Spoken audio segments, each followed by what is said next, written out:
내 인생의 하나님의 뜻 발견하기 잭 푸닌. 에베소서 5장 17절을 읽음으로써 시작하겠습니다. 그러므로 어리석은 자가 되지 말고 오직 주의 뜻이 무엇인가 이해하라. 이 말씀은 무슨 뜻입니까? 하나님의 뜻을 이해하지 못하는 사람은 어리석은 자라는 뜻입니다. 지혜는 하나님의 뜻을 우리가 이해하는 것입니다. 여러분이 지혜로운 사람으로 살아가기 원하시면 하나님의 뜻을 먼저 이해해야 합니다. 왜냐하면 하나님은 여러분의 인생을 위한 계획을 갖고 계시기 때문입니다. 마치 아버지가 자기 자녀들에 대한 계획을 갖는 것처럼요. 애를 유치원에 보내야 되겠다. 나중에 자라면 대학교에 보내야 되겠다. 그래서 자녀가 대입시험을 잘 보기를 원합니다.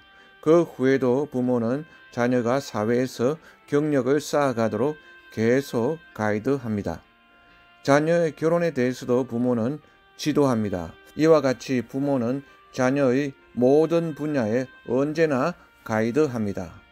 그냥 애를 낳아놓고 너 스스로 알아서 잘 크라 라고 하지 않습니다.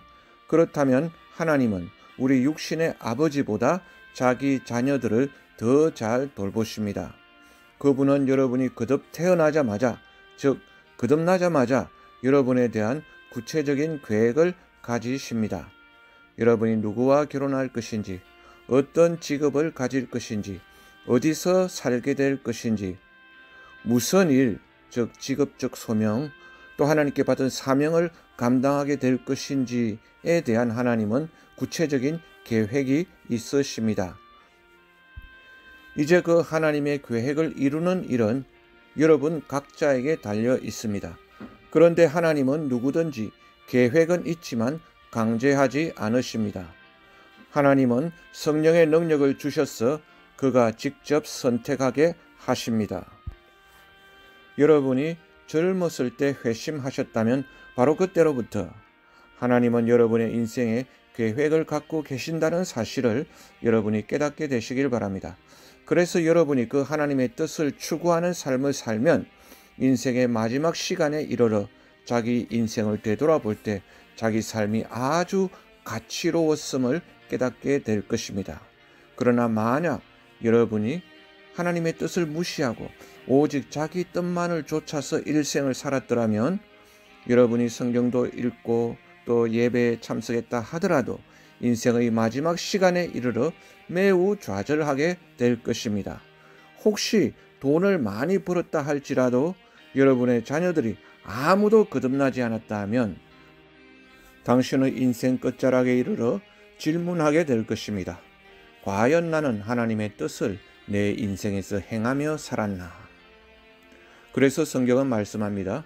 그러므로 어리석은 자가 되지 말고 오직 주의 뜻이 무엇인가 이해하라. 그러므로 세월을 아끼라. 지혜 없는 자같이 하지 말고 오직 지혜 있는 자같이 하라. 이런 하나님의 뜻대로의 삶을 살기 위해서는 성령의 충만을 받아야 하는 것입니다. 그래서 하나님의 뜻을 이해하기 위해서는 에베소서 5장 15절부터 18절까지 이어서 보면 바울은 성령의 충만을 받으라고 권고한 것입니다. 에베소서 2장 10절에 하나님은 전에 어떤 일을 우리가 하도록 예비하셨다고 했습니다. 우리는 그가 만드신 바라 그리스도 예수 안에서 선한 일을 위하여 지으심을 받은 자니 이 일은 하나님이 전에 예비하사 우리로 그 가운데서 행하게 하려 하심이니라. 그 일을 하도록 환경과 사람을 하나님은 예비해 두셨습니다. 하나님은 여러분이 살아갈 길을 정해 두셨습니다. 하나님은 처음부터 전체 청사진을 보여주시진 않습니다. 하나님이 이스라엘을 애굽에서 광야로 이끌어내실 때 광야의 지도를 보여주시면서 이 길이 앞으로 너희가 가나안으로 들어갈 길이다 하고 전체 블루프린트를 보여주지 않으셨어요. 오늘날 여행 가이드들은 모든 여정을 다 보여주죠. 그러나 하나님의 더 좋은 길이 있습니다. 하나님은 구름기둥과 불기둥으로 그들을 매일매일 인도하셨습니다. 이것은 성령이 하시는 일의 그림자이었습니다. 성령은 매일매일 우리를 인도하십니다. 이제 멈추어라. 이제 가라. 만약 여러분이 지도를 갖고 있다면 그 지도가 언제 멈추라, 언제 가라고 얘기는 안 해줍니다. 그러나 여러분이 성령의 인도를 받으면 언제 멈추고 언제 가야 하는지 성령께서 말씀해 주십니다. 여러분이 너무 피곤해서 움직일 수 없으면 구름 기둥은 멈추실 것입니다. 오늘날의 지도는 그런 것을 보여주지 않습니다. 하나님은 매일매일 우리를 성령을 통해서 인도하십니다. 여러분이 하루를 순종하시면 성령님은 그 다음날 하루를 또 보여주시고 인도하실 것입니다. 한 걸음 한 걸음씩, 하루하루씩 그분은 우리 앞에 길을 열어주십니다. 내가 한 걸음 한 걸음씩 나아갈 때 내가 내 앞에 길을 한 걸음씩 열어주리라. 이것이 하나님이 우리를 인도하시는 방식입니다. 매 순간에 여러분은 물어야 합니다. 제 결혼에 대한 주님의 뜻은 무엇인가요? 제가 어떤 직업을 가져야 하나요? 제가 어디서 살아야 하나요? 주님이 제게 주신 은사는 무엇인가요? 이때 하나님은 하늘에서 직접 음성으로 들려주시지는 않습니다. 대신에 우리 마음을 새롭게 하여 그분의 뜻을 알게 하십니다. 로마서 12장 2절 오직 마음을 새롭게 함으로 변화를 받아 하나님의 선하시고 기뻐하시고 온전하신 뜻이 무엇인지 분별하도록 하라. 마음을 새롭게 변화가 되어지면 하나님의 온전하신 뜻을 분별하게 된다는 말씀입니다. 이제 여러분이 하나님의 뜻을 알려면 하나님의 음성이나 선지자를 찾아가지 않아도 됩니다. 대신에 마음을 새롭게 하는 것입니다. 우리 마음을 새롭게 함으로써 모든 가치 체계가 세상 가치관에서 하나님 나라 가치관으로 이 현세 가치관에서 영생, 영원 가치관으로 다 바뀌는 것이죠. 그때 하나님의 뜻을 온전히 알게 되는데요. 특별히 우리는 하나님의 말씀을 읽음으로써 또한 하나님의 뜻을 알게 되는 것입니다. 이때 우리는 내 인생을 향하신 하나님의 길을 이해하게 됩니다. 그런데 성경에 나타난 하나님의 뜻은 주로 도덕적인 뜻입니다. 윤리적인 뜻입니다. 그러나 그 원리를 내 결혼과 내 직장 생활과 내 가정의 삶 속에서 원리적으로 적용하는 것이죠. 그렇게 할 때 하나님의 뜻대로 온전한 삶을 살 수 있는 것입니다. 그래서 우리는 성경에서 하나님의 뜻을 찾아야 합니다. 성경으로 내 마음이 새롭게 되고 그 말씀을 순종할 때 우리는 우리의 삶의 모든 일상생활 분야에서도 하나님의 뜻을, 그 어떤 삶의 원리를, 원칙을 알게 되는 것입니다. 너희 중에 누구든지 지혜가 부족하거든 하나님께 구하라. 그리하면 주시리라. 우리가 믿음으로 구해야 됩니다. 하나님께 지혜를 구하고 주님 당신의 뜻이 무엇입니까? 여기 지혜라고 했지만 지혜와 뜻이 호환되거든요. 그걸 물어야 되는 것입니다. 믿음은 이성과 상반되지 않습니다. 믿음은 이성을 초월하는 것입니다. 이 말씀을 드리는 이유는 많은 사람들이 믿음과 이성이 서로 반대된다고, 서로 모순이라고 생각하는데 그게 아닌 거죠. 마치 수학에서 미적분이 곱셈에 상반되지 않는 것과 같습니다. 미적분은 곱셈을 초월하는 것입니다. 곧 이성은 초등학교 3학년 수준과 같다고 하겠습니다.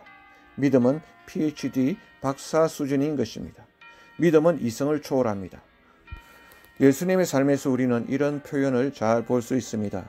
예수님이 이런저런 일을 하셨는데 그래서 성경이 이루어지게 하려 하심이라. 성경이 이루어지게, 즉 하나님의 뜻대로 예수님은 늘 사셨다는 것입니다. 제가 생각하는 바 성경에서 가장 위대한 진리는 요한복음 17장 23절인데요. 아버지께서 나를 사랑하심 같이 그들도 사랑하신다는 내용입니다. 여러분이 이 사실을 고백해야 합니다. 하나님이 나를 사랑하시되 예수님을 사랑하신 것처럼 어떤 똑같은 강도로, 똑같은 관심과 사랑으로 나도 하나님이 사랑해 주신다는 것입니다. 그러므로 하나님이 아들 예수님께 대한 어떤 계획을 가지고 계셨다면 똑같이 나도 사랑하시니까 그런 여러분과 저에 대한 계획도 하나님은 구체적으로 다 갖고 계신다는 것입니다. 제가 태어난 것은 어느 곳에서 우연히 태어난 게 아닙니다. 하나님은 예수님을 우연히 어느 곳에서 태어나게 하신 게 아니라 어떤 분명한 계획에 의해서 어떤 장소에서든 시간에 예수님을 태어나게 하셨고, 그렇다면 저와 여러분도 마찬가지인 것이죠. 똑같이 사랑하시니까요. 그래서 여러분이 특정한 시간에 특정한 나라에 태어난 것입니다. 그래서 저와 여러분의 삶에 세세한 것도 하나님께서 다 계획해 놓으셨습니다. 그렇다고 그 계획이 자동적으로 다 이루어지는 것은 아닙니다. 여러분이 자기를 부인하고 하나님의 뜻을 선택할 때에만 이루어지는 것입니다. 주여 제 뜻대로 마옵시고 아버지의 뜻대로 하옵소서. 모든 상황에서 우리가 하나님의 뜻을 선택하고 하나님께 기도로 요청할 때 그 하나님의 계획이 이루어지는 것입니다. 그런데 어떤 분야는 하나님의 뜻이 명확하게 드러나지 않는데요. 내가 누구와 결혼해야 되나? 이 사람인가 저 사람인가? 이런 문제들은 검은색, 흰색이 아니라 회색처럼 보여서 내가 잘 모를 때가 있습니다. 이런 분야에 우리가 하나님의 뜻을 어떻게 분별할지에 대해서 제가 어떤 지침을 드리고자 합니다. 여러분이 어떤 일을 앞두고 하나님 뜻을 명확히 모르겠다 싶으면 이 12가지 질문을 스스로 물어보시기 바랍니다. 첫째, 이 질문을 자신에게 물어보세요. 내가 하고자 하는 일이 신약 성경의 가르침에 위배되지는 않는가? 당신이 생각하기에 그 일이 신약 성경의 가르침에 위배된다면, 반대된다면 그 일은 어떤 일이라도 하지 마십시오. 모든 성경은 하나님의 감동으로 된 것으로 하나님의 사람으로 의롭고 온전하게 하려 함이니라. 성경 말씀을 따르는 것이 의롭고 온전하게 되는, 즉 하나님의 뜻대로 사는 길이라는 것입니다. 둘째, 내가 그 일을 깨끗한 양심으로 할 수 있는가? 만약 우리 마음이 우리를 책망할 것이 없으면 우리는 하나님 앞에서 담대함을 얻고, 여러분이 그 일을 하는데 양심이 그림칙하다면 100사람이 주위에서 하라고 푸시해도 절대로 그 일을 하지 마십시오. 그들은 그 일을 자유롭게 할 수도 있습니다. 왜냐하면 그들은 양심에 거리낌이 없기 때문입니다. 그렇지만 우리 성도들은 더욱 예민한 양심을 갖고 있습니다. 여러분은 그들의 양심에 따라 살지 않고 자기 양심을 따라서 살아야 합니다. 로마서 14장의 마지막 세 구절에 보시면 어떤 일은 저들에게는 죄가 아니지만 우리에게는 죄가 된다고 말씀합니다. 만약 우리 양심이 부대낀다면요. 셋째, 내가 하는 일이 하나님께 영광을 돌리는 일인가? 먹든지 마시든지 무엇을 하든지 하나님의 영광을 위하여 하라. 이것은 매우 훌륭한 기준입니다. 어떤 회색 지대의 일을 두고서 내가 이 일을 함으로 하나님께 영광을 지금 돌리고 있는가 아닌가를 검토해 보면 된다는 것이죠. 내가 이 일을 하면서 주님과 교제할 수 있는가? 또 무엇을 하든지 말이나 일이나 다 주 예수의 이름으로 하고, 그래서 내가 하려는 그 일로 주님과 가까워질 수 없다면, 주님 목전에서 내가 참 하지 못할 일이라면 그 일을 하지 마십시오. 피해야 되는 일인 것입니다. 내가 그 일을 하면서 하나님의 축복을 기도로 요청할 수 있는가? 하나님이 능히 모든 은혜를 너희에게 넘치게 하시나니 이는 너희로 모든 일에 항상 모든 것이 넉넉하여 모든 착한 일을 넘치게 하려 하심이라. 여러분이 그 어떤 일을 할 때 하나님이 은혜를 넘치도록 부어주십니까? 하나님이 은혜를 부어주시면 나는 그 일을 하나님의 뜻으로 알고 할 수 있습니다. 그런데 만약 여러분이 그 일을 하면서 하나님께 은총을 간구할 수도 없고 하나님이 그 은혜를 부어주시지도 않는다면 그 일을 하지는 마십시오. 그 일이 하나님의 이름을 더럽히지는 않는가? 하나님의 이름이 너희로 말미암아 더럽힘을 받는도다. 이는 우리가 주 앞에서뿐만 아니라 사람 앞에서도 선한 일에 조심하려 함이라. 내가 하려는 그 일이 하나님의 이름을 불명예스럽게 한다면 우리는 그 일을 피해야 합니다. 하나님의 뜻이 아닌 것입니다. 내가 하는 일이 주님 오실 때 떳떳할 수 있는 일인가? 주께서 나타나신 바 되면 그가 강림하실 때 우리로 담대함을 얻어 그 앞에서 부끄러워 뒤로 물러가지 않게 하려 함이라. 여러분이 심사숙고하고 있는 그 일이 지금 당장 주님이 오늘 재림하신다고 할 때 주님이 칭찬해 주실 그 일인가요? 그렇지 않다면 그 일을 하지 마십시오. 그 일이 영적으로 유익하며 즉 신앙을 세워나가는 일인가요? 모든 것이 가하나 다 유익한 것이 아니요 모든 것이 가하나 모든 것이 유익한 것은 아니요 모든 것이 가나 모든 것이 덕을 세우는 것은 아니니 어떤 일은 옳은 일이 있습니다. 그래도 하지 말아야 되는 일이 있습니다. 왜냐하면 그 일이 유익하지 않을 때입니다. 예를 들어서 음식을 너무 많이 먹는 것 같은 거, 그걸 죄라고 할 수 없겠죠. 어떤 사람의 취향이라고 할 수 있겠습니다. 그러나 그 사람을 건강하지 못하게 하죠. 그리고 그리할수록 사람은 더욱더 음식의 노예가 되어지는 것입니다. 우리는 음식이든지 다른 어떤 것이든지 노예가 되어서는 안 됩니다. 그래서 가한 일이지만 덕을 세우는 일이 아닌 것은 피해야 한다는 것입니다.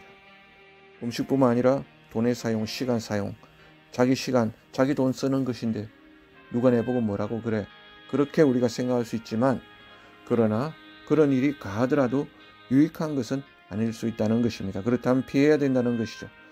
그 일이 나의 영적인 날카로움을 무디게 하지는 않는가. 바울이 디모데에게 말씀하기를 부끄러울 것이 없는 일꾼으로 하나님 앞에 내 자신을 드리기를 힘쓰라. 아주 예리한 교훈입니다. 하나님 앞에 내 자신을 드리라.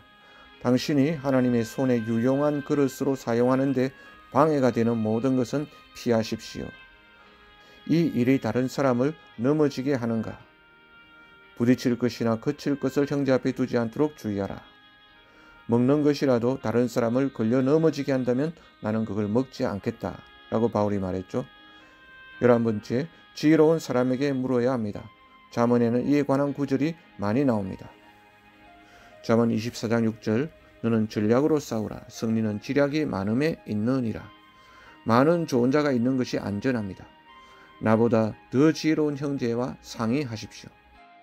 마지막으로 12번째 가장 궁극적인 질문입니다. 이 일을 하는 데 있어서 당신의 영혼이 자유함을 느낍니까? 너희는 주께 받은 바 기름 부음이 너희 안에 거하나니 아무도 너희를 가르칠 필요가 없고 오직 그의 기름 부음이 모든 것을 너희에게 가르치며 그 일을 하는데 내 영이 자유로움을 느끼는가요? 그리고 이 점검표를 아울러 사용해서 점검해 보시면서 이상이 없으면 그 일을 하실 수 있습니다. 하나님의 뜻을 분별하는 데 있어서 여러분이 결코 실수를 하지 말아야 한다고 제가 말씀드리는 것은 아닙니다. 종종 하나님은 우리의 실수를 통해서 우리에게 교훈을 배우게도 하십니다. 저도 과거에 여러 실수를 저질렀습니다. 제가 신실했을 때조차도 하나님의 뜻을 잘 분별 못하는 실수를 범했는데 그래도 제가 신실함 가운데 있었기 때문에 그 일이 나를 완전히 망하게 하지는 못했습니다. 그래서 제가 즉시 하나님께 돌이켜서 하나님, 제가 주님 뜻을 올바로 분별치 못했습니다. 저를 용서해 주십시오. 제 말에, 제 행동에, 제 만남에 여러 실수가 있었습니다. 그래서 실수를 깨닫자마자 즉시로 저는 하나님께 나아가서 용서를 간구했습니다. 주님의 은혜는 놀랍습니다. 저의 죄를 용서해 주시고 제 과거를 기억도 하지 않으십니다. 그리고 다시 저를 하나님의 온전한 뜻을 이루는 그 길로 트랙을 잠시 벗어났다가 다시 그 길로 그 트랙으로 돌아와서 그 길을 계속 갈 수 있는 은혜로 인도해 주셨습니다. 그래서 하나님은 여러분 각자에 대해서 온전한 계획을 가지고 있습니다. 그 일을 이루시려는 열정도 갖고 계십니다. 다만 우리가 그 뜻에 순종해서 사는 것에 달려있는 것입니다. 그래서 여러분의 인생 마지막에 하나님 앞에 섰을 때 하나님은 그런 사람들에게 잘했다, 착하고 충성된 종아 라고 칭찬의 말씀을 주실 것입니다. 너는 내 뜻을 다 이루었구나. 여러분은 여러분의 삶에 대한 하나님의 계획이 다 이루어지도록 기도하시기 바랍니다. 주여, 당신의 뜻이 제 삶에 다 이루어지도록 저를 도와주시옵소서. 예수님 이름으로 기도드렸습니다. 아멘.